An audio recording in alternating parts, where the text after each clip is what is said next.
ವೇದಿಕೆ ಮೇಲಿರ್ತಕ್ಕಂಥ ಎಲ್ಲ ಸ್ನೇಹಿತರೆ, ಇಲ್ಲಿ ಸಮಾವೇಶಗೊಂಡಿರ್ತಕ್ಕಂಥ ಎಲ್ಲ ಸ್ನೇಹಿತರೆ, ಕಿರಮ್ ಅವರ ಅಭಿಮಾನಿ ಬಳಗವೇ, ಮಾಧ್ಯಮ ಮಿತ್ರರೇ,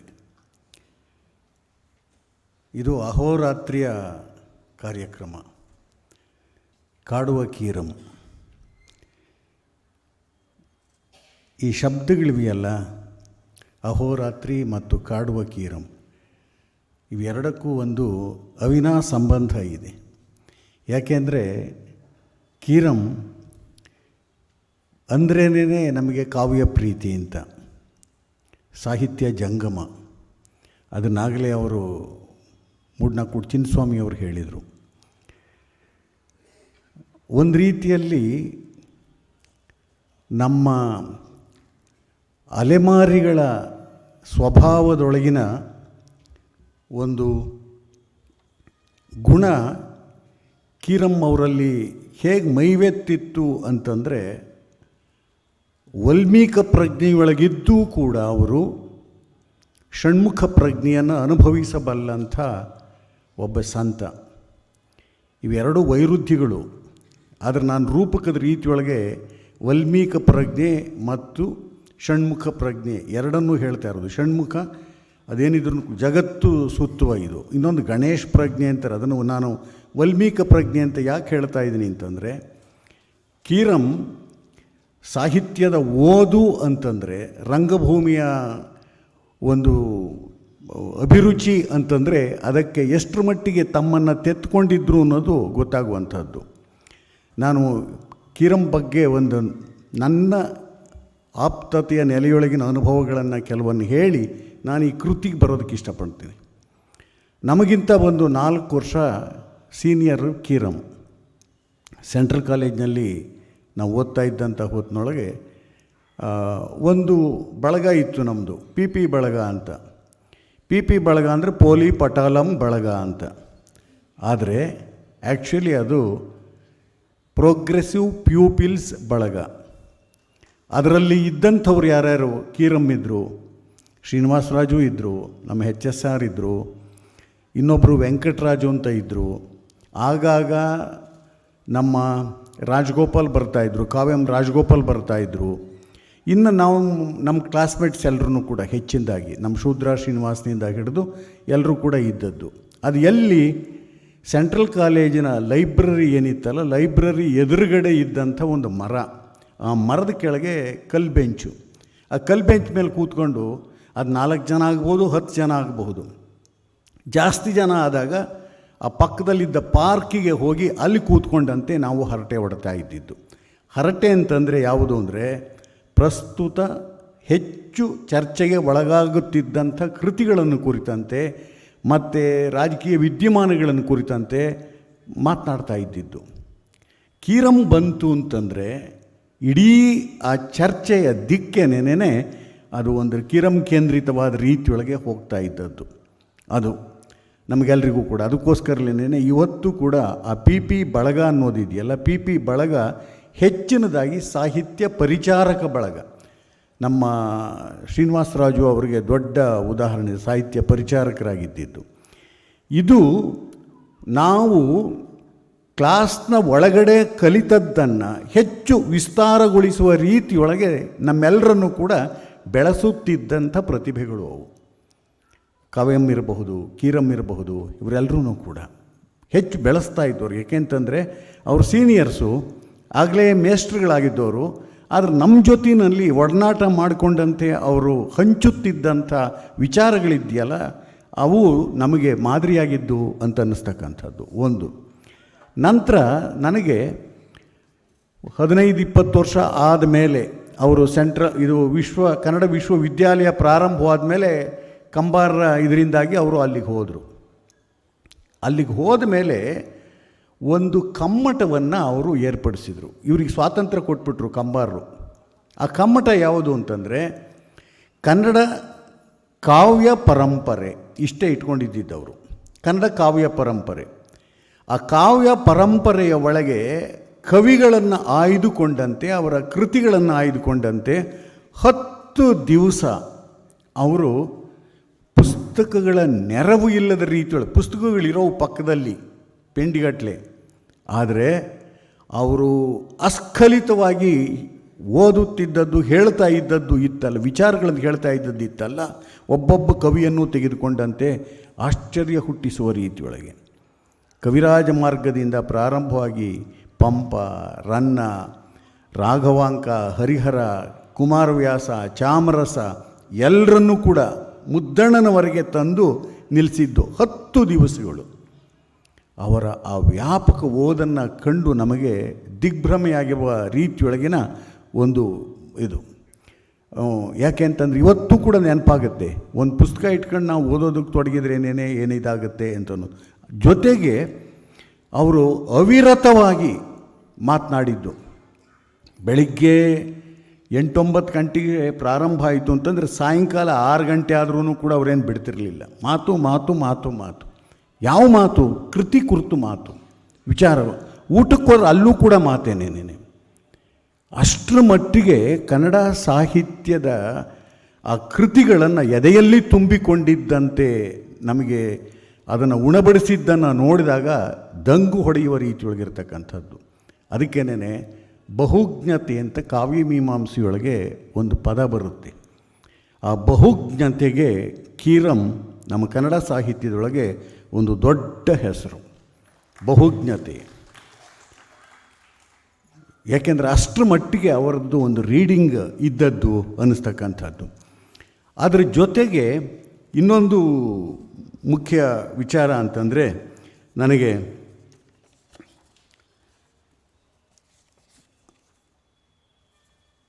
ಆ 10 ದಿವಸಗಳಲ್ಲಿ ನಾವು 15 ಜನ ಇದ್ದಿದ್ದು, ಆಯ್ಕೆ ಮಾಡಿಕೊಂಡಿದ್ದು 15 ಜನಗಳನ್ನು, ಎಲ್ಲ ಕಡೆಯಿಂದಲೂ ಕೂಡ ಇರ್ತಕ್ಕಂಥದ್ದು. ಅವ್ರ ಜೊತೆಯೊಳಗೆ ಒಂದು ಸಂವಾದ ಮಾಡ್ತಿದ್ದಿದೆಯಲ್ಲ, ಆ ಸಂವಾದ ಮಾಡ್ತಿದ್ದಿದ್ದು ಏನಾದರೂ ಈಗಿನ ರೀತಿಯೊಳಗೆ ನಮಗೆ ರೆಕಾರ್ಡ್ ಮಾಡಿಕೊಳ್ತಕ್ಕಂಥ ಒಂದು ಅವಕಾಶ ಏನಾದರೂ ಇದ್ದಿದ್ದರೆ, ಅವರ 10 ದಿವಸದ ಮಾತಿದೆಯಲ್ಲ, ಮಾತೇನೇನೆ ನಮ್ಮ ಕನ್ನಡ ಸಾಹಿತ್ಯ ಚರಿತ್ರೆಯನ್ನು ಯಾವ ರೀತಿ ಒಂದು ರೀತಿ ಅಧ್ಯಯನ ಮಾಡಿದ್ದಾರೆ ಅನ್ನೋದು, ಅದರಲ್ಲೂ ಬಹಳ ಮುಖ್ಯವಾಗಿ ಕನ್ನಡ ಕಾವ್ಯ ಕೃತಿಗಳ ಬಗೆಗೆ ಅವರ ಒಳನೋಟ ಇದೆಯಲ್ಲ, ಆ ಒಳನೋಟ ಬಹಳ ಅದ್ಭುತವಾಗಿದ್ದದ್ದು ಅಂತ ಅನಿಸೋದು. ಹಂಪಿ ವಿಶ್ವವಿದ್ಯಾಲಯ ಆ 10 ದಿವಸಗಳ ಅವರ ಅಧ್ಯಯನವನ್ನು, ಅಥವಾ ಅವರ ಒಂದು ರೀತಿ ಅದನ್ನು ಪ್ರವಚನ ಅನ್ನೋದಕ್ಕಿಂತ ಒಂದು ಉಪನ್ಯಾಸ ಅಂತಲೇ ಅಂದ್ಕೊಳ್ಳೋಣ, ಆ ಉಪನ್ಯಾಸವನ್ನು ಏನಾದರೂ ರೆಕಾರ್ಡ್ ಮಾಡಿದ್ದು, ಅದನ್ನು ಪ್ರಿಂಟ್ ಮಾಡಿದ್ದಿದ್ರೆ ಬಹಳ ದೊಡ್ಡ ಒಂದು ಕೊಡುಗೆ ಆಗ್ತಿತ್ತು ಅಂತ ನನಗೆ ಇವತ್ತೂ ಕೂಡ ಅನ್ನಿಸ್ತಾ ಇರ್ತಕ್ಕಂಥದ್ದು ಅನ್ನೋದು. ಇದು ನಮ್ಮ ಕೀರಂ ಅವರನ್ನು ಕುರಿತಂತೆ ಇನ್ನೂ ಹೇಳೋದಕ್ಕೆ ಬೇಕಾದಷ್ಟು ಇರ್ತಕ್ಕಂಥದ್ದು. ಇಂಥ ಕೀರಂ ಅವರನ್ನು ಕುರಿತು ನಮ್ಮ ಕಾಡುವ ಕೀರಂ ಎನ್ನುವ ಹೊಸ ಕವಿತೆಗಳು 2024ರಲ್ಲಿ ಸಂಕಲಿಸಿರ್ತಕ್ಕಂಥದ್ರೊಳಗೆ 112 ಜನ ಕವಿಗಳ ಕೃತಿಗಳಿವೆ. ಇದರೊಳಗೆ ಹಿರಿಯರು ಇದ್ದಾರೆ, ಕಿರಿಯರು ಇದ್ದಾರೆ. ಒಟ್ಟು 112 ಜನಗಳ ಈ ಕೃತಿಗಳನ್ನು ನೋಡ್ಕೊಂಡು ಬಂದಾಗ ಹಿರಿಯರೆಲ್ಲ ಹೆಸರಾದವರೇನೇನೆ, ಆದರೆ ಅವರು ಬರೆದಿರೋದೆಲ್ಲದೂ ಕೂಡ ಹೆಚ್ಚು ಗುಣಾತ್ಮಕವಾದದ್ದು, ತುಂಬ ಆತ್ಮವಿಮರ್ಶೆ ಮಾಡಿಕೊಂಡಂತೆ ಅವೆಲ್ಲ ಓದಬೇಕಾದವುಗಳು. ಕಿರಿಯರು ಬರೆದದ್ದೆಲ್ಲ ಕಳಪೆದು ಇಲ್ಲ. ಇಲ್ಲಿ ಕಳಪೆ ಗುಣಾತ್ಮಕತೆ ಅನ್ನುವುದು ಸಾಪೇಕ್ಷವಾಗುತ್ತೆ. ಹೆಚ್ಚಿನದಾಗಿ ಕೀರಂ ಪ್ರೀತಿ ಇದೆಯಲ್ಲ, ಅದು ಬಹಳ ಮುಖ್ಯವಾಗಿರ್ತಕ್ಕಂಥದ್ದು ಅನ್ನೋದು. ಇಲ್ಲಿ ನನಗೆ ನೆನಪಾಗುತ್ತೆ, ಕಾವ್ಯ ಅಂತಂದಾಗ ಕೀರಂ ಯಾವಾಗಲೂ ಒಂದು ಮಾತು ಹೇಳಿದ್ರು, ಕಾವ್ಯ ಹೇಗಿರಬೇಕು ಅಂತ ಯಾರಾದರೂ ಪ್ರಶ್ನೆ ಮಾಡಿದರೆ, ಕಾವ್ಯ ಅಂದರೆ ಏನು ಅಂತ ಪ್ರಶ್ನೆ ಮಾಡಿದರೆ ಅವ್ರು ಹೇಳ್ತಾ ಇದ್ದಿದ್ದು ಒಂದು, ನಮ್ಮ ಜನಪದ ಆಟದಂತೆ ಇರಬೇಕು ಅನ್ನೋರು. ಉದಾಹರಣೆ ಕೊಡೋರು ಅವರು. ಯಾವುದು? ಕಣ್ಣೇ ಮುಚ್ಚೆ ಕಾಡೇ ಗೂಡು, ಉದ್ದಿನ ಮೂಟೆ ಉರುಳೇ ಹೋಯಿತು, ನಮ್ಮಯ ಹಕ್ಕಿ ಬಿಟ್ಟೇ ಬಿಟ್ಟು ನಿಮ್ಮಯ ಹಕ್ಕಿ ಬಚ್ಚಿಟ್ಕೊಳ್ಳಿ. ಈ ಪದ್ಯದಂಗಿರಬೇಕು ಕಾವ್ಯ ಹೇಳೋರವರು. ನಮಗೆ ಆಟ ಆಡಿದ್ದು ಎಲ್ಲ ಮಾಡಿದ್ದು ಅದರ ಬಗ್ಗೆ, ಆದರೆ ಅರ್ಥದ ದೃಷ್ಟಿಯಿಂದ ಎಂದೂ ಕೂಡ ನಾವು ಅದನ್ನು ತಲೆ ಕೆಡಿಸ್ಕೊಂಡಿರಲಿಲ್ಲ. MA ಓದಿದಾಗಲೂ ಕೂಡ ನಮಗೆ ಜಾನಪದವನ್ನು ವಿಶೇಷವಾಗಿ ಅಧ್ಯಯನ ಮಾಡಿದಾಗಲೂ ಕೂಡ ನಮಗೆ ಅದರ ವಿಶೇಷತೆ ಅರ್ಥವಾಗಿರಲಿಲ್ಲ. ಕೀರಂ ಹೇಳಿದ ಮೇಲೆ ಅರೆ ಇಷ್ಟು ಗಂಭೀರವಾದಂಥ ಒಂದು ಅನುಭಾವಿಕ ಜಗತ್ತನ್ನು ತುಂಬಿಕೊಂಡಿರ್ತಕ್ಕಂಥ ಈ ಪದ್ಯ, 4 ಸಾಲಿನ ಪದ್ಯ ಎಷ್ಟು ಅದ್ಭುತವಾದದ್ದು ಅಂತನೂ. ಕಣ್ಣ ಮುಚ್ಚೆ ಕಾಡೇ ಗೂಡು, ಉದ್ದಿನ ಮೂಟೆ ಉರುಳೇ ಹೋಯಿತು, ನಮ್ಮಯ ಹಕ್ಕಿ ಬಿಟ್ಟೇ ಬಿಟ್ಟು ನಿಮ್ಮಯ ಹಕ್ಕಿ ಬಚ್ಚಿಟ್ಕೊಳ್ಳಿ. ಅವರು ವ್ಯಾಖ್ಯಾನಿಸ್ತಾ ಹೇಳೋರು. ಇದನ್ನು ಹಾಡೋರು ಯಾರು? ಮುದುಕಿ, ಸಾವಿನ ಹೊಸ್ತಿಲಿನಲ್ಲಿರ್ತಕ್ಕಂಥ ಮುದುಕಿ, ಸಂಧ್ಯಾಕಾಲ ಸಂಜೆಯ ಆ ಮುದಿತನದಲ್ಲಿ ಇರ್ತಕ್ಕಂಥ ಮುದುಕಿ ಮಕ್ಕಳು ಕಣ್ಣು ಮುಚ್ಚಿ ಈ ಹಾಡು ಹಾಡ್ತಾಳೆ. ಮಕ್ಕಳು ಹೋಗಿ ಬಚ್ಚಿಟ್ಕೊಳ್ತಾರೆ, ಹುಡುಕೋದಕ್ಕೆ ಹೋಗ್ತಾರೆ. ಯಾರು ಮಕ್ಕಳು? ಬಾಗಿಲಿಗೆ, ಇನ್ನೂ ಬಾಳಿನ ಬಾಗಿಲಿಗೆ ತೆರೆದುಕೊಳ್ತಾ ಇರ್ತಕ್ಕಂಥ ಮಕ್ಕಳು, ಬದುಕಿನ ಹೊಸ್ತಿಲಿನಲ್ಲಿರ್ತಕ್ಕಂಥ ಮಕ್ಕಳು, ಬದುಕಿನ ಸಂಜೆಯಲ್ಲಿರ್ತಕ್ಕಂಥ ಮುದುಕಿ. ಈ ಹುಟ್ಟು ಸಾವು, ಇದರ ನಡುವಿನ ಬದುಕು, ಇದನ್ನು ಎಷ್ಟು ಅದ್ಭುತವಾಗಿ ಈ 4 ಸಾಲಿನ ಒಂದು ಪದ್ಯ ಹೇಳ್ತಾ ಇದೆ ಅಂತಂದು ವ್ಯಾಖ್ಯಾನಿಸೋರು. ಇಲ್ಲಿ ಯಾವ ರೂಪಕ ಇಲ್ಲ, ಎಂಥದ್ದಿಲ್ಲ, ಎಷ್ಟು ಸೊಗಸಾಗಿದೆ ಅನ್ನೋ ರೀತಿ ಒಳಗೆ ಅವ್ರು ಹೇಳ್ತಾ ಇದ್ದಿದ್ದು. ಇದು ಒಂದು ಕಾವ್ಯದ ವಿಶೇಷತೆ ಅಂತಂದು ಅವರು ಹೇಳ್ತಾ ಇದ್ದಿದ್ದು. ಹಾಗೇನೇ ನನಗೆ ಅನಿಸುತ್ತೆ ಕಾವ್ಯ ಅಂತಂದ್ರೆ ಏನು ಅಂತ ಅನ್ನೋದನ್ನು ಕುರಿತಂತೆ ಮಾತನಾಡಬೇಕಾದಾಗ ಬೇಂದ್ರೆಯವ್ರದ್ದನ್ನು ಎಲ್ಲರೂ ಹೇಳ್ತಿರ್ತಾರೆ. ಏನು ಅರ್ಥವಿಲ್ಲ, ಸ್ವಾರ್ಥವಿಲ್ಲ, ಬರಿಯ ಭಾವಗೀತೆ ಅಂತನ್ನೋದನ್ನು ಹೇಳ್ತಲೇನೆ. ಅದರದ್ದನ್ನು ನೀವು ಎಷ್ಟು ವ್ಯಾಖ್ಯಾನಿಸ್ತಾ ಹೋದರೂ ಕೂಡ ಅದೊಂದು ಸಾಲೇ ಸಾಕು ಕಾವ್ಯದ ವಿಶೇಷತೆಯನ್ನು ಕುರಿತು ಹೇಳೋದಕ್ಕೆ. ಜೊತೆಗೆ ಕಾವ್ಯ ಕುರಿತು ಕವಿಗಳೇನೇನೆ ಎಷ್ಟು ಯೋಚನೆ ಮಾಡಿದ್ದಾರೆ ಅಂತನ್ನೋದನ್ನು ಪಟ್ಟಿ ಮಾಡ್ಕೊಂಡು ಬಂದರೆ ನಮ್ಮ ಕನ್ನಡದೊಳಗೆ ಕಾವ್ಯ ಕುರಿತ ಕವಿತೆಗಳೇನೇನೆ ಅಸಂಖ್ಯವಾಗಿದ್ದಾವೆ. ಈ ಸಂಕಲನದೊಳಗೂ ಕೂಡ ಅಂಥ ಪದ್ಯಗಳಿವೆ. ಕೊನೆಯಲ್ಲಿ ಒಂದು 2-3 ಓದ್ತೇನೆ ನಾನು. ಕುವೆಂಪು ಅವರು ಇದನ್ನೇನೇ ಉಭಯ ಸಂಕಟ ಅಂತನೂ ಒಂದು ಕವಿತೆಯೊಳಗೆ ಹೇಳ್ತಾರೆ. ಹೇಳಿದರೆ ಹಾಳಾಗುವುದೋ ಅನುಭವದ ಸವಿಯು, ಹೇಳದಿರೆ ತಾಳಲಾರನೋ ಕವಿಯು. ಹೇಗಿರುತ್ತೆ ಅಂತಂದರೆ ಬರವಣಿಗೆ ಅನ್ನೋದು ಹೇಳೋಕ್ಕಾಗೋಲ್ಲ, ಆದರೆ ತಾಳೋಕ್ಕಾಗೋಲ್ಲ. ಹೇಳಿದರೆ ನಾವು ಏನು ಅನುಭವಿಸಿರ್ತೇವೋ ಆ ಅನುಭವ ನಮ್ಮ ಪದಗಳಲ್ಲಿ ಪೂರ್ಣವಾಗಿ ಕಟ್ಟಿಕೊಡೋಕ್ಕೆ ಸಾಧ್ಯವೇ ಇಲ್ಲ. ಅದಕ್ಕೇನೆ ಏನು ಹಾಳಾಗುವುದು ಅನುಭವ ಸವಿ ಅಂತಂದು ಹೇಳ್ತಾರೆ. ನಮಗೆ ಇದನ್ನು ಓದ್ತಾ ಇದ್ದಾಗ ನನಗೆ ಈ ಮಲೆಗಳಲ್ಲಿ ಮದುಮಗಳು ಒಳಗೆ ತಿಮ್ಮಿದು ಒಂದು ಸೂರ್ಯೋದಯದ ಅನುಭವವನ್ನು ಕುರಿತು ಎಷ್ಟು ಅದ್ಭುತವಾಗಿ ಚಿತ್ರಿಸ್ತಾರೆ ಅಂತಂದರೆ, ಸೂರ್ಯಾಸ್ತ ಸೂರ್ಯೋದಯ ಎಲ್ಲವುಗಳನ್ನು ಅದು ಎಷ್ಟು ಬಗೆಯಲ್ಲಿ ವರ್ಣಿಸಿದ್ದಾರೆ ಕುವೆಂಪು. ಆದರೆ ತನ್ನ ಪ್ರಣಯೀಯ ಜೊತೆಯೊಳಗೆ ನಾಯಿ ಗುತ್ತಿ ಇದನ್ನಲ್ಲ, ಗುತ್ತಿಯ ಜೊತೆಯೊಳಗೆ ಕದ್ದು ಬಂದುಬಿಟ್ಟಿದ್ದಾಳೆ. ಅದು ಪ್ರೇಮದ ಸಾಹಸ ಗಾಥೆ. ಅದು ಅವನ ಜೊತೆಲಿ ಬಂದಿದ್ದಾಳೆ. ಹುಲಿಕಲ್ ಗುಡ್ಡದ ಮೇಲೆ ನೆತ್ತಿ ಮೇಲೆ ಮಲಗಿದ್ದಾರೆ.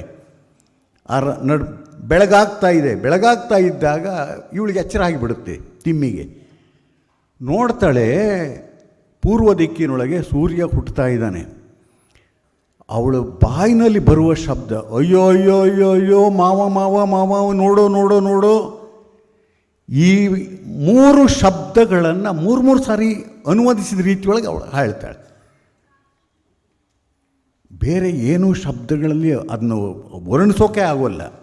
2 ಹೊತ್ತು ಸೂರ್ಯೋದಯ ನೋಡ್ತಿದ್ದಳು, ಎಲ್ಲ ಮಾಡ್ತಿದ್ದಳು. ಆದರೆ ಹುಲಿಕಲ್ಲಿ ನೆತ್ತಿಯಲ್ಲಿ ಕಂಡ ಅವಳ ಅನುಭವ ಇದೆಯಲ್ಲ, ಆ ಅನುಭವ ಹೇಳಿದರೆ ಹಾಳಾಗುವುದೋ ಅನುಭವದ ಸವಿಯು, ಹೇಳದಿರೆ ತಾಳಲಾರನೋ ಕವಿಯು ಅನ್ನುವ ರೀತಿಯೊಳಗೆ ಅವಳೊಳಗಿರುವ ಕವಿ ಪ್ರಜ್ಞೆ ನನಗೆ ಅದು ಆ ಥರದಲ್ಲಿ ಕೆಲವು ಶಬ್ದಗಳಲ್ಲಿ ಮಾತ್ರ ವ್ಯಕ್ತವಾಗಿರ್ತಕ್ಕಂಥದ್ದಾಗಿರುತ್ತೆ ಅನ್ನೋದು.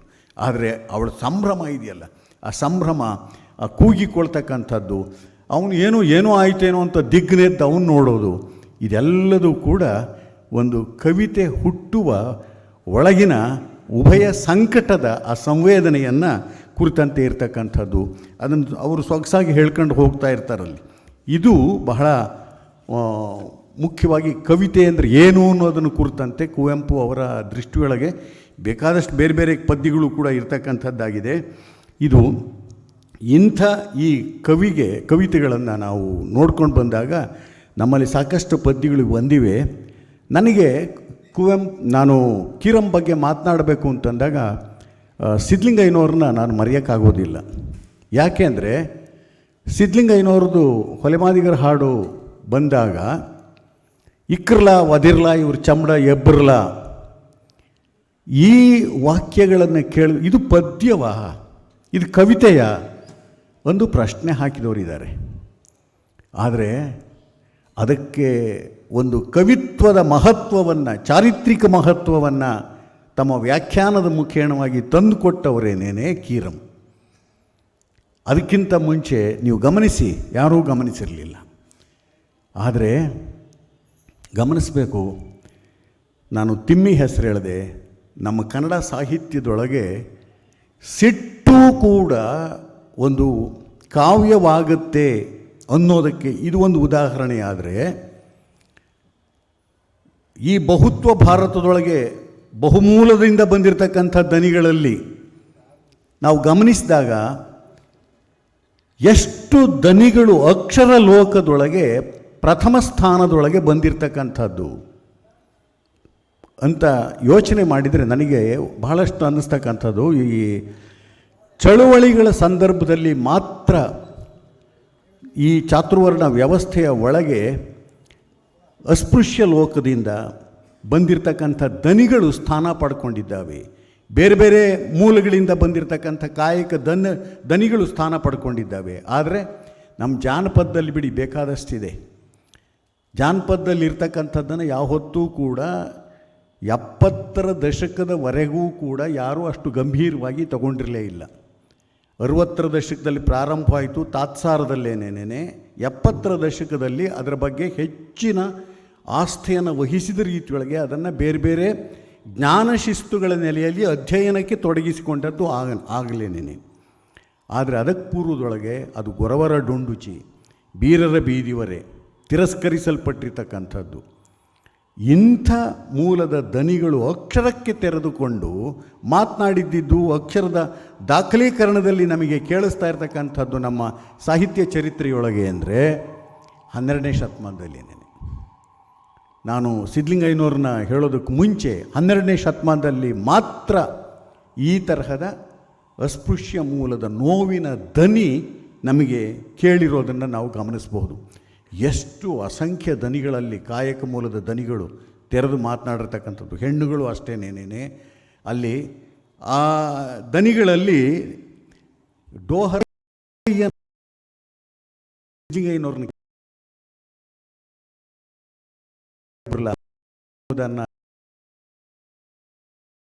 ನೆನಪಾಗ್ತಾನೆ. ಯಾಕೆ ಅಂದರೆ ಮುಟ್ಟು ಅನ್ನೋದಿದೆಯಲ್ಲ, ಸ್ಪರ್ಶ ಅನ್ನೋದಿದೆಯಲ್ಲ, ಈ ದೇಶದ ಒಳಗೆ ಈ ಹೊತ್ತಿಗೂ ಕೂಡ ದೊಡ್ಡ ಸಮಸ್ಯೆನೇ. ವರ್ಣಶ್ರೇಷ್ಠತೆ, ವರ್ಣ ಕನಿಷ್ಠತೆ ಇವುಗಳ ನಡುವೆ ಈ ಮುಟ್ಟು ಈ ಹೊತ್ತಿಗೂ ಕೂಡ ದೊಡ್ಡಿದೇನೇನೆ. ಹಳ್ಳಿಗಳ ಕಡೆಗೆ ಹೋದರೂ ಗೊತ್ತಾಗುತ್ತೆ. ಜೊತೆಗೆ ಮುಟ್ಟು ಅನ್ನೋದು ಇದೆಯಲ್ಲ, ಬರೀ ಈಗ ಮೈ ಮುಟ್ಟೋದು ಅಂತನ್ನೋದ್ರದ್ದಲ್ಲ, ಮನಸ್ಸಿನೊಳಗೆ ಮುಟ್ಟಿಸಿಕೊಳ್ಳಲಾರದ ಸ್ಥಿತಿ. ಆದರೆ ಮನಸ್ಸಿನೊಳಗೆ ಮುಟ್ಟಿಸಿಕೊಳ್ಳೋದು, ಮೈ ಮುಟ್ಟೋದು, ಕರಸ್ಪರ್ಶದಲ್ಲಿ ಅದನ್ನು ಅನುಭವಿಸೋದು, ಇದನ್ನು ಕುರಿತಂತೆ 12ನೇ ಶತಮಾನದಲ್ಲಿ ಡೋಹರ ಕಕ್ಕಯ್ಯ ಹೇಳ್ತಾನೆ, ಎನ್ನ ಕಷ್ಟ ಕುಲದಲ್ಲಿ ಹುಟ್ಟಿಸಿದೆಯ ಎಲೆ ಲಿಂಗ ತಂದೆ, ಕೆಟ್ಟೆನಯ್ಯ ನಿಮ್ಮ ಮುಟ್ಟಿಯೂ ಮುಟ್ಟದಿಹೇನೆಂದು, ಎನ್ನ ಕೈ ಮುಟ್ಟದಿರ್ದಡೆ ಮನ ಮುಟ್ಟಲಾಗದೆ ಅಭಿನವ ಮಲ್ಲಿಕಾರ್ಜುನ. 12ನೇ ಶತಮಾನದೊಳಗೆ ಶರಣ ಚಳುವಳಿಯ ಒಳಗೆ ಹೊಕ್ಕಂಥ ಒಬ್ಬ ಅಸ್ಪೃಶ್ಯನ ನೋವು ಇಲ್ಲಿ ಹೇಗೆ ವ್ಯಕ್ತವಾಗಿದೆ. ಇದು ಲಿಂಗದೀಕ್ಷೆಯನ್ನು ಪಡೆಯುವುದಕ್ಕೆ ಮುಂಚಿನ ನೋವು. ನಾನು ಕೈಯಾರೆ ಮುಟ್ಟಕ್ಕಾಗ್ತಾ ಇಲ್ಲ, ಆದರೆ ನನ್ನ ಕಣ್ಣಾರೆ ನಾನು ಮುಟ್ಟಿದ್ದೇನೆ, ಮನವಾರೆ ಮುಟ್ಟಿದ್ದೇನೆ. ಆದರೆ ಇದನ್ನು ಯಾರೂ ಗಮನಿಸೋಲ್ವಲ್ಲ. ನಿಮ್ಮ ಮುಟ್ಟಿಯೋ ಮುಟ್ಟದಿಹೆ ಈ ನೋವನ್ನು ಹೇಳ್ತಾನೆ. ಆದರೆ ಅದೇ ಡೋಹರ ಕಕ್ಕಯ್ಯ ಲಿಂಗದೀಕ್ಷೆಯನ್ನು ಪಡೆದುಕೊಂಡ ನಂತರ ಬಸವಣ್ಣನೊಳಗೆ ಎಷ್ಟು ಕೃತಜ್ಞತೆಯೊಳಗೆ ಮಾತನಾಡ್ತಾನೆ ಅಂತಂದರೆ, ಎನ್ನ ಕಷ್ಟ ಕುಲದಲ್ಲಿ ಹುಟ್ಟಿದೆನೆಂಬ ಕರ್ಮದವ ಕಳೆದು ಮುಟ್ಟಿ ಪಾವನವ ಮಾಡಿ ಕೊಟ್ಟನೆಯ ಎನ್ನ ಕರಸ್ಥಲಕ್ಕೆ ಲಿಂಗವ. ಆ ಲಿಂಗ ಬಂದು ಸೋಂಕಲ್ ಒಡನೆ ಎನ್ನ ಸರ್ವಾಂಗದ ಅವಲೋಹ ಒಳಿಯುತ್ತಯ್ಯ. ಎನ್ನ ತನುವಿನಲ್ಲಿ ಗುರುವ ನೆಲೆಗೊಳಿಸಿದ, ಎನ್ನ ಮನದಲ್ಲಿ ಜಂಗಮವ ನೆಲೆಗೊಳಿಸಿದ, ಎನ್ನ ಅರುಹಿನಲ್ಲಿ ಪ್ರಸಾದವ ನೆಲೆಗೊಳಿಸಿದ. ಇಂತಿ ತ್ರಿವಿಧ ಸ್ಥಾನವ ಶುದ್ಧವ ಮಾಡಿ ಸಂಗನ ಬಸವಣ್ಣನ ಕರುಣದಿಂದ ಪ್ರಭುದೇವರ ಶ್ರೀಪಾದವ ಕಂಡು ಬದುಕಿದನು ಕಾಣ ಅಭಿನವ ಮಲ್ಲಿಕಾರ್ಜುನ. ಇಲ್ಲಿ ಈ ಚಾತುರ್ವರ್ಣ ವ್ಯವಸ್ಥೆಯ ಒಳಗೆ ದಮಿಸಲ್ಪಟ್ಟ ಮೂಲದ ದನಿಗಳು ಒಳಸಂಕಟವನ್ನು ತೋಡಿಕೊಳ್ತಲೇನೆ ಆ ಅಪ್ಲಿಫ್ಟ್ಮೆಂಟ್ಗೆ ಒಳಗಾದ ಹೊತ್ತಿನೊಳಗಿನ ಆತ್ಮವಿಶ್ವಾಸದ ಮಾತುಗಳನ್ನು ಕೂಡ ಹೇಗೆ ಕೃತಜ್ಞತೆಯ ಭಾವದಲ್ಲಿ ಹೇಳಿಕೊಂಡಿದೆ. ಇದು ನನಗೆ ಈ ಎರಡು ವಚನಗಳಿದೆಯಲ್ಲ, ನಮ್ಮ ಕನ್ನಡ ಸಾಹಿತ್ಯ ಚರಿತ್ರೆಯ ಒಳಗೆ ಬಹಳ ಮುಖ್ಯವಾದ ವಚನಗಳು ಅಂತಂತಂದು ನಾನು ಗಮನಿಸ್ತೀನಿ. ಇದನ್ನು ಮುಖ್ಯವಾದ ವಚನ ಅಂತ ಯಾಕೆ ಅಂದರೆ, ಸಿದ್ಧಲಿಂಗಯ್ಯನವರ ಸಿಟ್ಟನ್ನು ಅರ್ಥ ಮಾಡಿಕೊಳ್ಳೋದಕ್ಕೆ ಮುಂಚೆ ಈ ನಮ್ಮ ಕನ್ನಡ ಸಾಹಿತ್ಯದಲ್ಲಿ ಅಕ್ಷರ ಜಗತ್ತಿನೊಳಗೆ ಕಳೆದು ಹೋಗಿದ್ದವುಗಳು. ಯಾಕೆಂದರೆ ಶಿಕ್ಷಣಕ್ಕೆ ಅವಕಾಶವಿಲ್ಲದಿದ್ದಂಥ ಸ್ಥಿತಿಯ ಒಳಗೆ ನಾವು ನಮ್ಮ ಓರಲ್ ಟ್ರೆಡಿಷನಲ್ಲಿ ಏನೇ ಮಾತನಾಡಿಕೊಂಡಿದ್ರೂ ಕೂಡ ಅದಕ್ಕೆ ದಾಖಲೀಕರಣ ಇಲ್ಲದೇ ಇದ್ದದ್ರಿಂದಾಗಿ ದಾಖಲೀಕರಣಕ್ಕೆ ಒಳಗಾಗುವಂಥ ದನಿವಿಶೇಷತೆಗಳಿಗೆ ಮಹತ್ವ ಬರೋದು ಯಾವಾಗ ಅಂದರೆ ಈ ಚಳುವಳಿಗಳ ಸಂದರ್ಭದಲ್ಲೇನೇನೇನೆ. ಅದಕ್ಕೆ 12ನೇ ಶತಮಾನದಲ್ಲಿ ಎಲ್ಲ ಮೂಲದವರು ಮಾತನಾಡೋದಕ್ಕೆ ತೊಡಗಿದ್ರು. ದರಿದ್ರ ಈ ಹೊತ್ತೇನಾಗಿದೆ ಅಂತಂದರೆ, ಅಂಥ ವಚನಗಳನ್ನು ವೇದಗಳಿಂದ ಹುಟ್ಟಿದ್ದವು, ವೇದಗಳಿಂದ ಪ್ರಭಾವಿತವಾದವು, ಉಪನಿಷತ್ತುಗಳಿಂದ ಪ್ರಭಾವಿತವಾದವು ಅಂತಂದು ಅಪವ್ಯಾಖ್ಯೆಗೆ ಈಡು ಮಾಡ್ತಕ್ಕಂಥದ್ದು ಮತ್ತು ಭಜನೆ ಪದಗಳಾಗಿ ಬಳಸ್ತಾ ಇರ್ತಕ್ಕಂಥದ್ದು.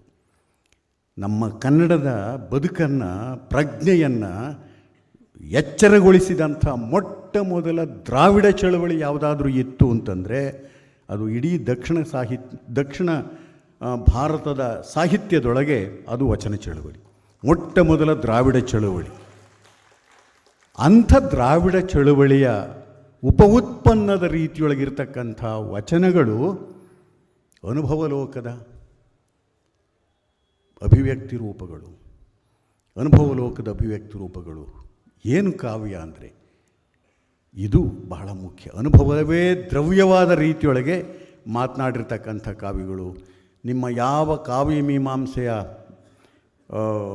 ಅಲಂಕಾರಗಳನ್ನು, ಛಂದಸ್ಸನ್ನು, ಇವೆಲ್ಲವನ್ನು ಕೂಡ ಯಾವ ಇದರಲ್ಲೂ ನೋಡಿಲ್ಲ. ಯಾಕೆಂದರೆ ಬಸವಣ್ಣವರೇ ಹೇಳ್ತಾರೆ, ತಾಳಮಾನ ಸರಿಸವನರಿಯೇ, ಓಜೆ ಬಜಾವಣೆ ಲೆಕ್ಕವನರಿಯೇ, ಅಮೃತಗಣ ದೇವಗಣವನರಿಯೇ, ನಿಮಗೆ ಕೇಡಿಲ್ಲವಾಗಿ ಆನು ಒಲಿದಂತೆ ಹಾಡುವೆ ಕೂಡಲ ಸಂಗಮ ದೇವ.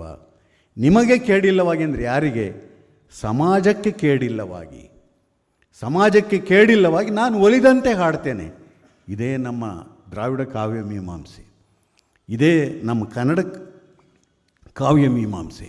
ಆ ಕಾವ್ಯ ಮೀಮಾಂಸೆಯ ಪ್ರತಿರೂಪಗಳ ರೀತಿಯಲ್ಲಿರ್ತಕ್ಕಂಥ ಈ ವಚನಗಳನ್ನು ನೋಡಿದಾಗ ಗೊತ್ತಾಗುತ್ತೆ. ಸಿದ್ಧಲಿಂಗಯ್ಯನವ್ರ ಕಾಲದಷ್ಟೊತ್ತಿಗೆ ಸಾಕಷ್ಟು ಹರಿದೋಗಿದೆ.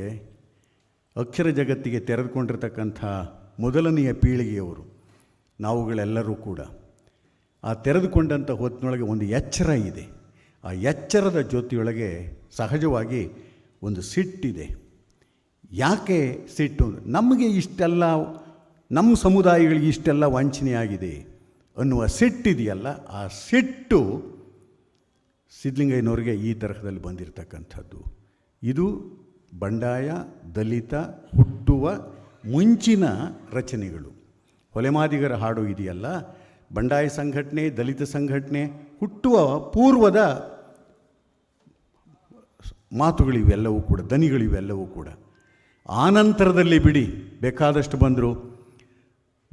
ಇಲ್ಲಿ ಹನುಮಂತಯ್ಯನವರಿದ್ದಾರೆ, ಸಿದ್ಧಲಿಂಗಯ್ಯನವರು ಬರೆದ 10 ವರ್ಷಗಳ ನಂತರದಲ್ಲಿ ಬರವಣಿಗೆಗೆ ತೊಡಗಿಕೊಂಡಿರ್ತಕ್ಕಂಥದ್ದು.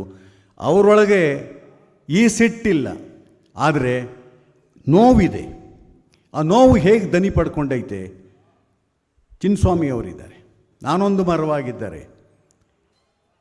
ಚಪ್ಪಲಿಯನ್ನು ಕುರಿತಿರ್ತಕ್ಕಂಥ ಅವರ ಪದ್ಯಗಳು, ಇವೆಲ್ಲ ನೋಡ್ಕೊಂಡು ಬಂದಾಗ ತಾವು ಬಂದ ಮೂಲದ ಕಾಯಕ ಪರಿಭಾಷೆಗಳೇನೇ ರೂಪಕಗಳಾಗುತ್ತಾ, ಪ್ರತಿಮೆಗಳಾಗುತ್ತಾ ಇಡೀ ಜನಾಂಗೀಯ ಸಂಕಟವನ್ನು ಹೇಗೆ ಕಟ್ಟಿಕೊಟ್ಟಿದ್ದಾವೆ.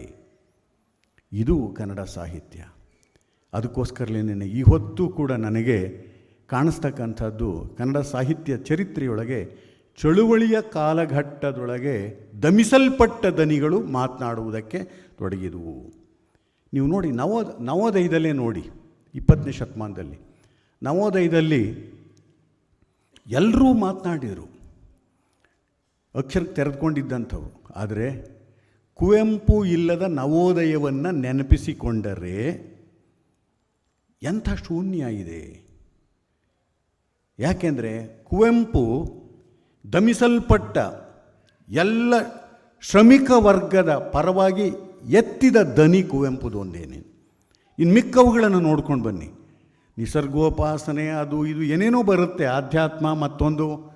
ಆದರೆ ಈ ಮೂಲದ ಅನುಭವ ಲೋಕಕ್ಕೆ ತೆರೆದುಕೊಂಡಂತೆ ನುಡಿಗೊಟ್ಟ ದನಿ ಯಾವುದು? ಯಾಕೆ ಆ ಕಾಲದಲ್ಲಿ ಈ ತರಹದ ಬೇರೆಯವರು ಬರಲಿಲ್ಲ? ಅದು ನಾವು ಹಾಕ್ಕೊಳ್ಬೇಕಾಗಿರೋ ಪ್ರಶ್ನೆ. ಆ ದೃಷ್ಟಿಯಿಂದಲೇ ನಿಷ್ಠುರವಾದ ಆತ್ಮವಿಮರ್ಶೆ ಇಟ್ಟುಕೊಂಡಂತೆ, ಸ್ವಜಾತಿ ವಿಮರ್ಶೆಯನ್ನು ಇಟ್ಟುಕೊಂಡಂತೆ ಮಾತನಾಡಿದ್ರಿಂದಲೇ ನವೋದಯದ ಕಾಲದೊಳಗಿನ ಕುವೆಂಪು ಈ ಹೊತ್ತು ಹೆಚ್ಚು ಪ್ರಸ್ತುತವಾಗ್ತಾರೆ, ಈ ಹೊತ್ತು ಹೆಚ್ಚು ಚರ್ಚೆಗೆ ಒಳಗಾಗ್ತಾರೆ. ಎಲ್ರಿಗೂ ಅವರು ಸ್ವೀಕಾರಾರ್ಹವಾಗಿರ್ತಕ್ಕಂಥ ರೀತಿಯೊಳಗಿರ್ತಕ್ಕಂಥವರಾಗಿದ್ದಾರೆ ಅನ್ನೋದು. ನಂತರ ಆ ಕಾಲದಲ್ಲಿ ವೆಂಕಟಯ್ಯನವ್ರ ಹೆಸರು ಕೇಳಿ ಬರುತ್ತೆ, ಆದರೆ ವೆಂಕಟಯ್ಯನವರು ಹೆಚ್ಚು ಚರ್ಚೆಗೆ ಒಳಗಾಗಲಿಲ್ಲ ನನಗೆ ಗೊತ್ತಿದ್ದ ರೀತಿಯೊಳಗೆ. ಪ್ರಗತಿಶೀಲರ ಸಂದರ್ಭದಲ್ಲಿ ಇದೇ ಅಸ್ಪೃಶ್ಯ ಮೂಲದಿಂದ ಬಂದಿರತಕ್ಕಂಥ ಎನ್ ನರಸಿಂಹಯ್ಯನವರು ಬರೆದಿದ್ದಾರೆ, 100ಕ್ಕೂ ಹೆಚ್ಚು ಕಾದಂಬರಿಗಳನ್ನು ಬರೆದಿದ್ದಾರೆ. ಎಷ್ಟು? 400 ಕಾದಂಬರಿಗಳು, ಪುರುಷೋತ್ತಮನ ಸಾಹಸಗಳು. ಆದರೆ ಯಾವ ಸಾಹಸಗಳಲ್ಲೂ ಕೂಡ ಅವರಿಗೆ ಈ ಒಳ ಸಂಕಟದ ಅನುಭವಗಳು ಇರಲಿಲ್ಲ. ಯಾಕೆ ಉಳಿಲಿಲ್ಲ? ಓದುಗರನ್ನು ಸಾಕಷ್ಟು ಬೆಳೆಸಿದರು, ಆದರೆ ಯಾಕೆ ಉಳಿಲಿಲ್ಲ ಕಾದಂಬರಿಗಳು? ಅವರಿಗೆ ಒಂದು ರೀತಿ ಫೈಲ್ ವರ್ಕ್ ಇದ್ದ ಹಾಗೆ, ಕಾದಂಬರಿ ರಚನೆ ಇದೆಯಲ್ಲ, ಫೈಲ್ ವರ್ಕ್ ಇದ್ದ ಹಾಗೆ. ಅದು ಸೃಜನಾತ್ಮಕ ಕ್ರಿಯೆ ಆಗಲಿಲ್ಲ. ಕಾವ್ಯ, ಕಥೆ, ಕಾದಂಬರಿ ಸೃಜನಶೀಲ ಕ್ರಿಯೆಯಾಗಬೇಕು ಅಂದಾಗ ಸಂವೇದನೆಯ ಮೂಸೆಯಲ್ಲಿ ಬಂದಾಗ ಮಾತ್ರ ಅದಕ್ಕೆ ಆ ಶಕ್ತಿ ಬರ್ತಕ್ಕಂಥದ್ದು ಅನ್ನೋದು. ಅದಾದ ಮೇಲೆ ನವ್ಯದಲ್ಲಿಯೂ ಕೂಡ ನೀವು ನೋಡಿ, ನವ್ಯದಲ್ಲಿ ಬರೆಯೋದಕ್ಕೆ ತೊಡಗಿದ್ದಿದ್ದು ನಮ್ಮ ದ್ಯಾವನೂರು ಮಹಾದೇವ ಅವರು. ಮೂಡಲ ಸೀಮೆಯಲ್ಲಿ ಕೊಲೆಗೆಲೆ ಮುಂತಾಗಿ ಅದು ಇರಬಹುದು, ಅವ್ರ ಕಥೆಗಳಿದಾವಲ್ಲ, ಆ ಕಥೆಗಳು ಅವೆಲ್ಲವೂ ಕೂಡ ಬಂದರೂ ನವ್ಯದ ಕಥೆಗಳು ಅಂತ ಹೇಳೋಕ್ಕೆ ಸಾಧ್ಯವಿಲ್ಲ. ಯಾಕೆ ಅಂತಂದರೆ ಅದರೊಳಗಿನ ಆ ನೋವು ಇದೆಯಲ್ಲ, ಆ ನೋವು ಬೇರೆ ರೀತಿಯಲ್ಲೇ ಬಂದಿದೆ. ಆದರೆ ಮೊಟ್ಟ ಮೊದಲಿಗೆ ಕನ್ನಡದೊಳಗೆ, ನಮ್ಮ ಕಾಲಮಾನದೊಳಗೆ ಆ ಸಿಟ್ಟಿನಿಂದ ಸಿಡಿದು ವ್ಯಕ್ತವಾದ ನೋವು ಇದೆಯಲ್ಲ, ಅದು ಸಿದ್ಧಲಿಂಗಯ್ಯನವರಲ್ಲಿ. ಆನಂತರದಲ್ಲಿ ಕರ್ಣರಾಗ, ಅಪ್ಪನ ಕವಚ, ಈ ನಮ್ಮ ಹನುಮಂತಯ್ಯನವರ ಇದು, ಮತ್ತು ನಾನೊಂದು ಇವರು ನಮ್ಮ ಚಿನ್ನಸ್ವಾಮಿ, ಆಮೇಲೆ ಗೌರ್ಮೆಂಟ್ ಬ್ರಾಹ್ಮಣ ನಮ್ಮ ಅರವಿಂದ ಮಾಲ್ಗತ್ತಿ, ಬೇಕಾದಷ್ಟು ಜನ ಬರ್ತಾರೆ. ಕೋಟ್ಗಾನಳ್ಳಿ ರಾಮಯ್ಯ. ಆನಂತರದಲ್ಲಿ ಚಳುವಳಿಯ ರೂಪದಲ್ಲಿ ಹುಟ್ಟಿಕೊಂಡಿರ್ತಕ್ಕಂಥ ಇವುಗಳೇ ಬೇರೆ, ಕೆ ಬಿ ಸಿದ್ದಯ್ಯನವರಿಂದ ಹಿಡಿದಂತೆ ತಮ್ಮ ಮೂಲದ ಕುಲಸಂಕಥನಗಳನ್ನು ಮತ್ತೆ ಕಟ್ಟುವುದಕ್ಕೆ ತೊಡಗಿದಂಥ ಹೊತ್ತಿನೊಳಗೆ ಕುಲಮೂಲದ ಸಾಂಸ್ಕೃತಿಕ ಚೇತನಗಳು ಆಧುನಿಕ ಸಂದರ್ಭದಲ್ಲಿ ಮಾತನಾಡೋದಕ್ಕೆ ತೊಡಗಿದ ರೀತಿಯೊಳಗೆ ಬಿಚ್ಕೊಳ್ತಾ ಹೋಗ್ತವೆ. ಇವುಗಳ ಬಗ್ಗೆ, ಎಲ್ಲವುಗಳ ಬಗ್ಗೆನೂ ಕೂಡ ವಿಮರ್ಶೆಯನ್ನು ಮಾಡಿದ ರೀತಿಯೊಳಗೆ ಪ್ರೋತ್ಸಾಹವನ್ನು ಕೊಟ್ಟ ಶಕ್ತಿ ಕೀರಂ. ಅದು ನಾವ್ಯಾರೂ ಕೂಡ ಮರೆಯಲಾರದೇ ಇರತಕ್ಕಂಥದ್ದು ಅನ್ನೋದು. ಇದು ನಾನು ಕಾವ್ಯವನ್ನು ಕುರಿತಾಗೆ ಸುಮ್ಮನೆ ಯೋಚನೆ ಮಾಡ್ತಾ ಇದ್ದಂಥ ಹೊತ್ತಿನೊಳಗೆ ಕಾಣಿಸ್ತಕ್ಕಂಥದ್ದು. ಆಮೇಲೆ ನಮ್ಮಲ್ಲಿ ಇತ್ತೀಚೆಗೆ ಬೇಕಾದಷ್ಟು ಸಂವೇದನೆಗಳು ಬಂದಿದ್ದಾವೆ. ನಮ್ಮ ಜೆಂಡರ್ ಪಾಲಿಟಿಕ್ಸ್ನ ಸಂವೇದನೆಗಳು ಕೂಡ ನಾವು ಕೇಳ್ತಾ ಇದ್ವಿ. 12ನೇ ಶತಮಾನದಲ್ಲೇನೇ ಜೆಂಡರ್ ಪಾಲಿಟಿಕ್ಸ್ನ ಎಷ್ಟು ತೀವ್ರವಾದ ವಾಗ್ವಾದಗಳಾಗಿದ್ದಾವೆ ಅನ್ನೋದನ್ನು ನೋಡಿದರೆ, ಒಂದೇ ಪದ್ಯ ಯಾವುದು ಜೇಡ್ರ ದಾಸಿಮಯ್ಯಂದು, ಮೊಲೆ ಮೂಡಿ ಬಂದರೆ ಹೆಣ್ಣೆಂಬರು, ಗಡ್ಡ ಮೀಸೆ ಮೂಡಿ ಬಂದರೆ ಗಂಡೆಂಬರು, ನಡುವೆ ಸುಳಿಯುವ ಆತ್ಮ ಹೆಣ್ಣು ಅಲ್ಲ ಗಂಡು ಅಲ್ಲ ಅಂತ ದಾಸಿಮಯ್ಯ ಹೇಳಿದರೆ, ಹೆಣ್ಣುಮಕ್ಕಳು ಅದನ್ನು ಹಾಗೆ ತಗೊಳ್ಲಿಲ್ಲ. ಅಲ್ಲಿ ಶರಣೆಯರು ಅವರು ಅದನ್ನು ಪ್ರಶ್ನಿಸ್ತಾರೆ ಒಂದು ರೀತಿಯಲ್ಲಿ. ಏನು, ಮೊಲೆ ಮೂಡಿ ಬಂದರೆ ಹೆಣ್ಣೆಂಬರು, ಮೀಸೆ ಕಾಸೆ ಬಂದರೆ ಗಂಡೆಂಬರು, ಈ ಉಭಯದ ಜ್ಞಾನ ಹೆಣ್ಣೋ ಗಂಡೋ ನಾಸ್ತಿನಾಥ.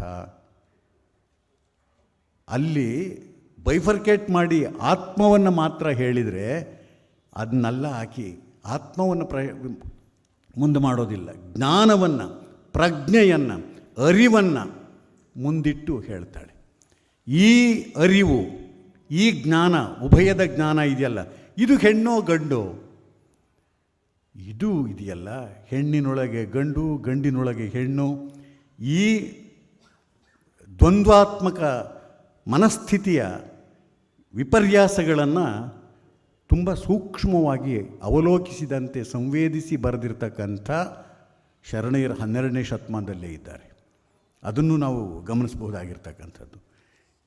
ಈ ಹಿನ್ನೆಲೆಯಲ್ಲಿ ನಾವು ಕಾವ್ಯವನ್ನು, ನಮ್ಮ ಕನ್ನಡ ಕಾವ್ಯವನ್ನು ನೋಡಬೇಕಾಗತ್ತೆ ಅಂತಕ್ಕಂಥದ್ದು. ಜೊತೆಗೆ ನಾನಿನ್ನು ಕೊನೆ ಇದ್ದರೂ ಕವಿಯ ಜವಾಬ್ದಾರಿ ಏನು, ಇದು ಬಹಳ ಮುಖ್ಯವಾದ್ದು. ಯಾಕೆಂತಂದರೆ, ನಾವು ನವ್ಯದ ಸಂದರ್ಭದಲ್ಲಿದ್ದಾಗ ಕಲೆಗಾಗಿ ಕಲೆ ಅಂತನ್ನೋದು, ಬದುಕಿಗಾಗಿ ಕಲೆ ಹೆಚ್ಚು ಜಿಜ್ಞಾಸೆಗೆ ಇದ್ದಿದ್ದು. ಇತ್ತೀಚೆಗೆ ಅವೆಲ್ಲ ಒಂದು ರೀತಿಯಲ್ಲಿ ಕಳೆದು ಹೋಗಿರ್ತಕ್ಕಂಥ ವಾಗ್ವಾದಗಳು ಅಂತ ಅಂದುಕೊಂಡ್ರೂ ಕೂಡ ಇವತ್ತೂ ಜೀವಂತವಾಗಿದ್ದಾವೆ. ಎಲ್ಲಿ ಕ್ಲಾಸ್ ರೂಮ್ ಚರ್ಚೆಯ ಒಳಗೆ ಇರ್ತಕ್ಕಂಥದ್ದು ಅನ್ನೋದು.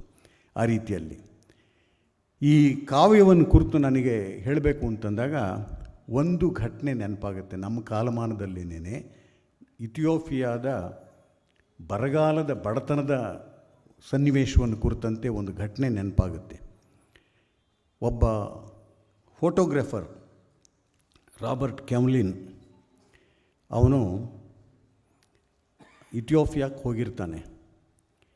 ವಾಪಸ್ಸು ತನ್ನ ದೇಶಕ್ಕೆ ಹೋಗಬೇಕಾದಂಥ ಹೊತ್ತಿನೊಳಗೆ ಕಾರ್ನಲ್ಲಿ ಹೋಗ್ತಾ ಇದ್ದಾಗ ಆ ಇಥಿಯೋಪಿಯಾದ ಇದರಲ್ಲಿ ಒಂದು ಹದ್ದು, ಒಂದು ಮಗು,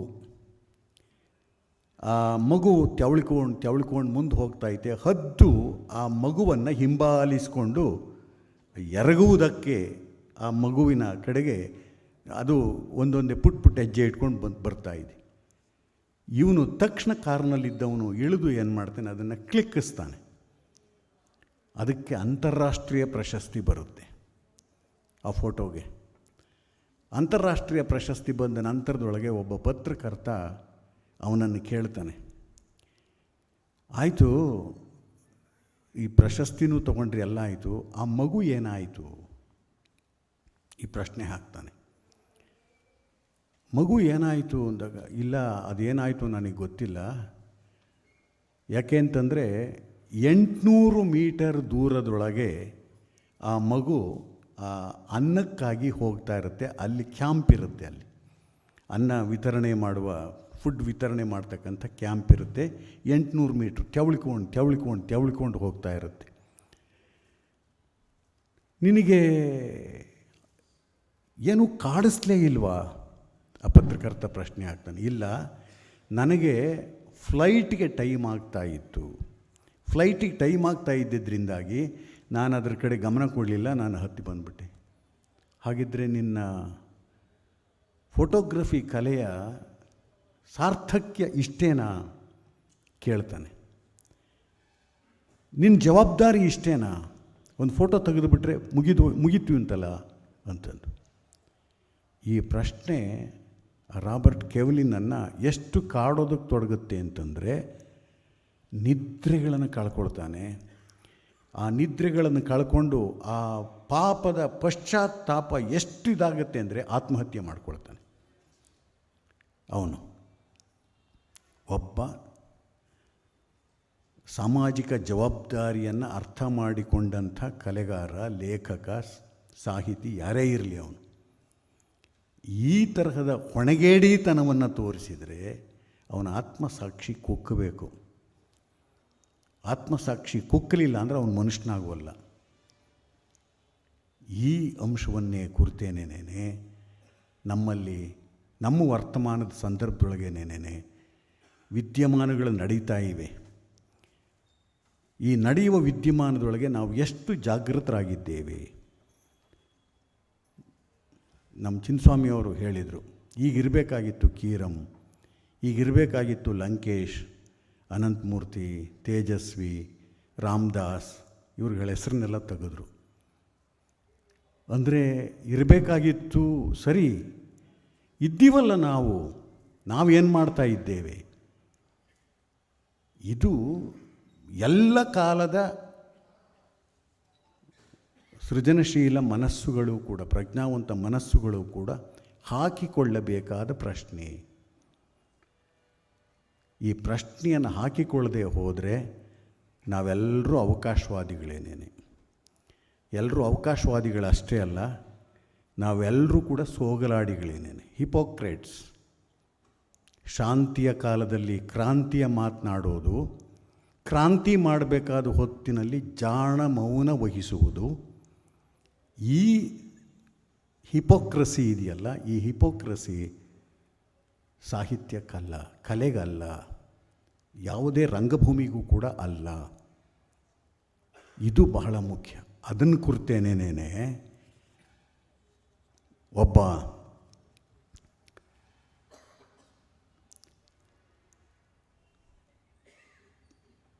ಪಾಕಿಸ್ತಾನದ ಪೊಯೆಟ್ ಬುಡ್ಡೋ ಕಾಲದಲ್ಲಿ ಅವನು ಜೈಲುವಾಸಕ್ಕೆ ಹೋಗ್ತಾನೆ. ಅವನ ಜೊತೆಯೊಳಗಿನ 10 ಜನ ಕವಿಗಳನ್ನು, ಸಾಹಿತಿಗಳನ್ನು ಜೈಲಿಗೆ ಹಾಕ್ತಾನೆ. ಯಾಕೆ ಅಂತಂದರೆ ಬುಟ್ಟೋ ಕಾಲದಲ್ಲಿ ಬಾಂಬ್ ಸೃಷ್ಟಿಸ್ತಾನೆ. ಅದನ್ನು ವಿರೋಧಿಸಿ ಇವರು ಚಳುವಳಿ ಮಾಡ್ತಾರೆ. ಚಳುವಳಿ ಮಾಡಿದಾಗ ಅವ್ರನ್ನ ಜೈಲಿಗೆ ಹಾಕ್ತಾರೆ. ಆಗ ಬರೆದ ಒಂದು ಪದ್ಯ, ಘನಶ್ಯಾಮ್ ಅಗರ್ವಾಲ ಅಂತ ಪಂಜಾಬಿನ ಇವನು ಪಾಕಿಸ್ತಾನದ ಒಬ್ಬ ಪೊಯೆಟ್, ಶಿಕ್ಷಾ ಎನ್ನುವ ಪದ್ಯ. ಅದು ಹೀಗಿದೆ: ಇವನು ರಾಜಕಾರಣಿ, ಇವನು ಬಾಂಬ್ ತಯಾರಿಸಿದ, ಇವನಿಗೆ 10 ಬಾರುಕೋಲುಗಳಿಂದ ಬಾರಿಸಿ. ಇವನು ಧರ್ಮಗುರು, ಇವನು ಬಾಂಬಿಗೆ ಧರ್ಮದ ಬಣ್ಣ ನೀಡಿದ, ಇವನಿಗೆ 20 ಬಾರುಕೋಲುಗಳಿಂದ ಬಾರಿಸಿ. ಇವನು ಕವಿ, ಲೇಖಕ, ಕಲಾವಿದ, ಇವನಿದ್ದೂ ಬಾಂಬ್ ಸೃಷ್ಟಿಯಾಯಿತು, ಇವನಿಗೆ 100 ಬಾಲುಕೋಲುಗಳಿಂದ ಬಾರಿಸಿ. ಈ ಮಾತಿದೆಯಲ್ಲ,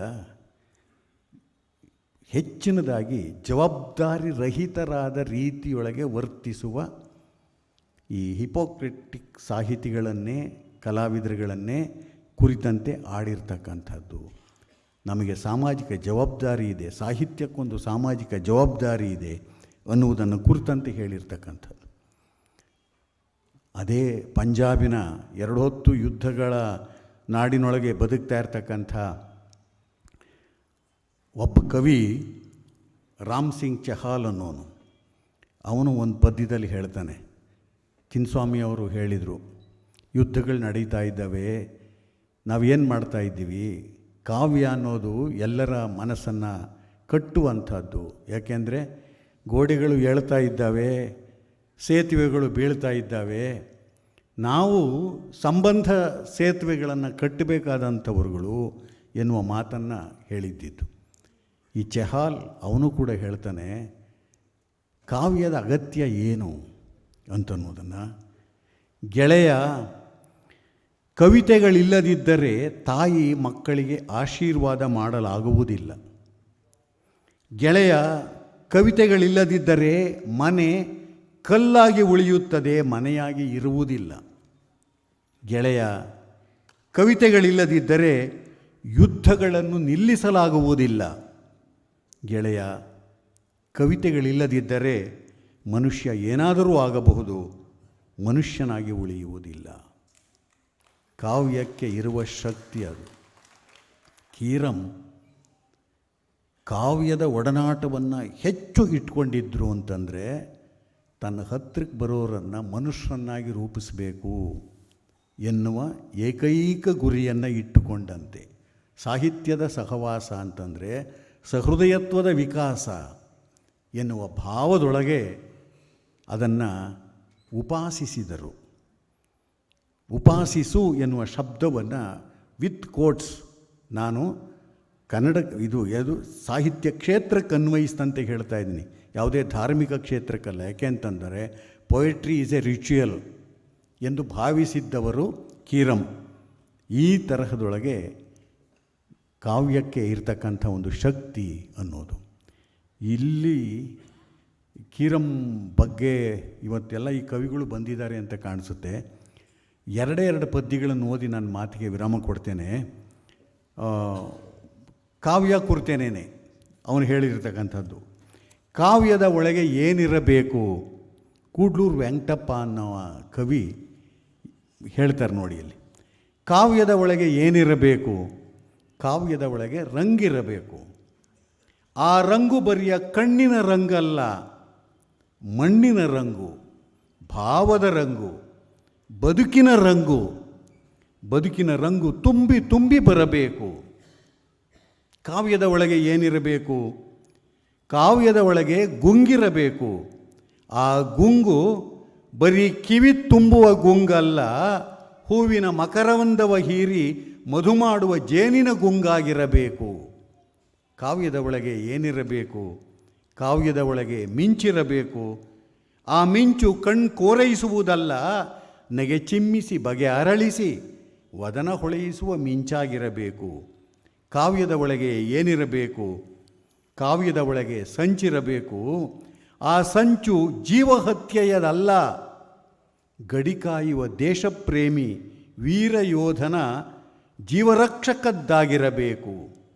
ಕಾವ್ಯದ ಒಳಗೆ ಏನಿರಬೇಕು, ಕಾವ್ಯದ ಒಳಗೆ ಹೊಂಚಿರಬೇಕು. ಆ ಹೊಂಚು ಕೊಲ್ಲುವುದಲ್ಲ, ಹದ್ದು, ಕಾಯಿ, ಕಾಗೆ, ನಾಯಿ, ಬೆಕ್ಕುಗಳಿಂದ ತಾಯಿ ಕೋಳಿ ಪಿಳ್ಳೆ ಕಾಯುವ ಹೊಂಚಾಗಿರಬೇಕು. ಪಿಳ್ಳೆ ಕಾಯುವ ಹೊಂಚಾಗಿರಬೇಕು. ಕಾವ್ಯದ ಒಳಗೆ ಏನಿರಬೇಕು, ಕಾವ್ಯದ ಒಳಗೆ ಪಂಚಿರಬೇಕು. ಆ ಪಂಚು ಬರೀ ಪಂಚಲ್ಲ, ಅದು ಇದು ಅವರು ಇವರು ಎನ್ನದೆ ಎಲ್ಲವೂ ಇಂಚಿಂಚು ಪಂಚಾಗಿರಬೇಕು. ಕಾವ್ಯದ ಒಳಗೆ ಏನಿರಬೇಕು, ಕಾವ್ಯದ ಒಳಗೆ ಸತ್ವವಿರಬೇಕು. ಆ ಸತ್ವ ತೋರಿಕೆ ಬೂಟಾಟಿಕೆಯದಲ್ಲ, ಭೂತಾಯ ಒಡಲಿಗೆ ಬಿದ್ದ ಒಂದೊಂದು ಕಾಳು 10, 100, 1000ವಾಗುವ ಜೀವಸತ್ವವಿರಬೇಕು. ಕಾವ್ಯದ ಒಳಗೆ ಏನಿರಬೇಕು, ಕಾವ್ಯದ ಒಳಗೆ ಕಾವಿರಬೇಕು. ಆ ಕಾವು ಬರಿಯ ಕಾವಲ್ಲ, ಹಕ್ಕಿ ಪಕ್ಷಿಗಳು ಮೊಟ್ಟೆಗೆ ರಕ್ಷೆಯ ಕಾವು ಕೊಟ್ಟು ಹೊಸ ಜೀವ ಸೃಷ್ಟಿ ಮಾಡುವ ಹಾಗಿರಬೇಕು. ಹೊಸ ಜೀವ ಸೃಷ್ಟಿ ಮಾಡುವ ಹಾಗಿರಬೇಕು. ಕಾವ್ಯಕ್ಕೆ ಈ ಗುಣ ಇರಬೇಕು. ಇಲ್ಲಿ ಹೊಂಚು, ಪಂಚು, ಸಂಚು ಈ ಶಬ್ದಗಳನ್ನು ಬಳಸಿದ್ರೂ ಕೂಡ ನಮಗೆ ಇವೇನೋ ಸುಮ್ಮನೆ ಒಂದು ರೀತಿ ಪ್ರಾಸಕ್ಕಾಗಿ ಅಲ್ಲ, ಪ್ರಾಸಕ್ಕಿಂತ ಹೆಚ್ಚಿನದಾಗಿ ಆ ಶಬ್ದಗಳೊಳಗಿನ ಅರ್ಥವನ್ನು ಪಲ್ಲಟಗೊಳಿಸಿದ ರೀತಿಯೊಳಗೆ ಬೇರೆಯ ಅರ್ಥಕ್ಕೆ ಕೊಂಡೊಯ್ಯುವ ಶಕ್ತಿ ಇದೆಯಲ್ಲ, ಇದು ಕಾವ್ಯದ ಶಕ್ತಿ. ಇರುವ ಸಾಮಾನ್ಯವಾದ ಅರ್ಥವನ್ನು ಒಡೆದು ಬೇರೊಂದು ಅರ್ಥವನ್ನು ವಿಸ್ತರಿಸಿ ಕಟ್ಟುವ ಕಲೆ ಕಾವ್ಯಕ್ಕಿರಬೇಕಾಗಿರ್ತಕ್ಕಂಥದ್ದು. ಅದಕ್ಕೇನೆ ಅದು ಕಾವ್ಯ ಮುಚ್ಚಿಡೋದಲ್ಲ, ಅದು ಎಲ್ಲ ಬಿಚ್ಚಿಡುತ್ತೆ, ಬಿಚ್ತಾ ಹೋಗುತ್ತೆ. ಮುಚ್ಚಿದಂತೆ ಕಾಣಿಸುತ್ತೆ, ಒಳಕ್ಕೆ ಹೊಕ್ಕಂತೆ ಅದು ಬಿಚ್ತಾ ಹೋಗ್ತಕ್ಕಂಥದ್ದಾಗುತ್ತೆ. ಇದು ಕಾವ್ಯ. ಅದಕ್ಕೋಸ್ಕರಲೇನೆ ಇಂಥ ಕವಿಗಳು ಇಲ್ಲಿ ಈ ಸಂಕಲನದೊಳಗಿರ್ತಕ್ಕಂಥದ್ದು. ಎಲ್ಲರೂ ಹೇಳ್ತಾ ಇದ್ದಾರೆ, ಅಯ್ಯೋ ಈಗೆಲ್ಲ ಭಾಳ ತೆಳುವಾಗೋಯ್ತು ಕಾವ್ಯ, ಹಾಗೆ ಹೀಗೆ ಅಂತಂದು. ಇಲ್ಲ, ನಮ್ಮ ಕಾಲಕ್ಕಿಂತ ಹೆಚ್ಚಿನ ಗಟ್ಟಿ ಕಾವ್ಯವನ್ನು ಬರೆಯುವಂಥ ಕವಿಗಳು ಇದ್ದಾರೆ. ಕಳೆಯೂ ಸಾಕಷ್ಟಿದೆ, ಅಷ್ಟೇ ಮಟ್ಟಿಗೆ ಬೆಳೆಯೂ ಕೂಡ ಸಾಕಷ್ಟು ಬರ್ತಾ ಇದೆ. ನಮಗೆ ನಿರಾಶೆ ಇಲ್ಲ, ಅವರ ಬಗ್ಗೆ ಭರವಸೆ ಇದೆ. ಯಾಕೆ ಅಂತಂದರೆ ಸೃಜನಶೀಲತೆ ಅಂತಕ್ಕಂಥದ್ದು ಯಾವುದೇ ಒಂದು ಕಾಲದ ಸ್ವತ್ತಲ್ಲ, ಯಾವುದೇ ಒಬ್ಬ ವ್ಯಕ್ತಿಯ ಸ್ವತ್ತಲ್ಲ. ಯಾವ ವ್ಯಕ್ತಿ ದಕ್ಕಿಸಿಕೊಳ್ತಾನೋ ಆ ದಕ್ಕಿಸಿಕೊಂಡವನು ಅವನು ಅದರ ಶಕ್ತನಾಗಬಲ್ಲ ಅಂತನ್ನೋದಕ್ಕೆ ನಮ್ಮ ಕನ್ನಡ ಇವತ್ತು ಕನ್ನಡ ಭಾಷೆ ನಮ್ಮ ಎಲ್ಲ ಪ್ರಾದೇಶಿಕ ಭಾಷೆಗಳ ಜೊತೆಯೊಳಗೆ ನೋಡಿದಾಗಲೂ ಕೂಡ ಸಾಕಷ್ಟು ಶಕ್ತವಾದ ರೀತಿಯೊಳಗೆ ಈ ಕಾವ್ಯ ಜಗತ್ತನ್ನು ಕಟ್ತಾ ಇರ್ತಕ್ಕಂಥದ್ದು. ಕೀರಂ ಅಂಥವರು ಬೆಳೆಸಿದ ಪರಂಪರೆ ಇವತ್ತೂ ಕೂಡ ಮಾತನಾಡ್ತಾ ಇದೆ. ಅವರು ಮುಂದಿನವರಿಗೂ ಕೂಡ ದಾರಿ ಕೊಡ್ತಾ ಇದ್ದಾರೆ. ಒಂದು ರೀತಿ ರಿಲೇ ಇದ್ದ ಹಾಗೆ ಅವರು ಕೊಟ್ಟರು ನಮ್ಮ ಕೈಗೆ, ನಾವು ಅದನ್ನು ಮುನ್ನವರಿಗೆ ದಾಟಿಸ್ತಾ ಇದ್ದೀವಿ, ಅವರು ಮುನ್ನವರಿಗೆ ದಾಟಿಸ್ತಾರೆ. ಹೀಗೆ ಪರಂಪರೆ ಅಂತಕ್ಕಂಥದ್ದು ಸಾತತ್ಯವನ್ನೊಳಗೊಂಡ ಒಂದು ಬೆಳವಣಿಗೆ. ಕೀರಂ ಪರಂಪರೆ ಈ ಸಾತತ್ಯದ ಬೆಳವಣಿಗೆ ಆಗಲಿ. ಕೀರಂ ಇದ್ದರೂ ಕೂಡ ಅಷ್ಟೇ, ಕೀರಂ ಈಗ ಹೋಗಿದ್ದಾರೆ ಅಂದರೂ ಕೂಡ ಅವರು ಇದ್ದಾರೆ ಎನ್ನುವ ಅರ್ಥದೊಳಗೇನೇನೇ ಈ ಪರಂಪರೆ ಮುಂದುವರಿತಕ್ಕಂಥದ್ದಾಗುತ್ತೆ ಅನ್ನೋದು. ಇಂಥ ಒಂದು ಸಂದರ್ಭದೊಳಗೆ ಈ ಪುಸ್ತಕದ ಬಿಡುಗಡೆಯ ನೆಪದೊಳಗೆ ಕೆಲವು ಆಲೋಚನೆಗಳನ್ನು ಹಂಚಿಕೊಳ್ಳುವುದಕ್ಕೆ ಅವಕಾಶ ಮಾಡಿಕೊಟ್ಟಿರ್ತಕ್ಕಂಥ ನಮ್ಮ ಪ್ರದೀಪ್ ಮಾಲ್ಗುಡಿ ಗೆಳೆಯರಿಗೆ ಮತ್ತು ನನ್ನ ಮಾತುಗಳನ್ನು ತಾಳ್ಮೆಯಿಂದ ಕೇಳಿರ್ತಕ್ಕಂಥ ನಿಮ್ಮೆಲ್ಲರಿಗೂ ಕೂಡ ವಂದಿಸಿ ನನ್ನ ಮಾತಿಗೆ ವಿರಾಮ ಕೊಡ್ತೇನೆ. ನಮಸ್ಕಾರ.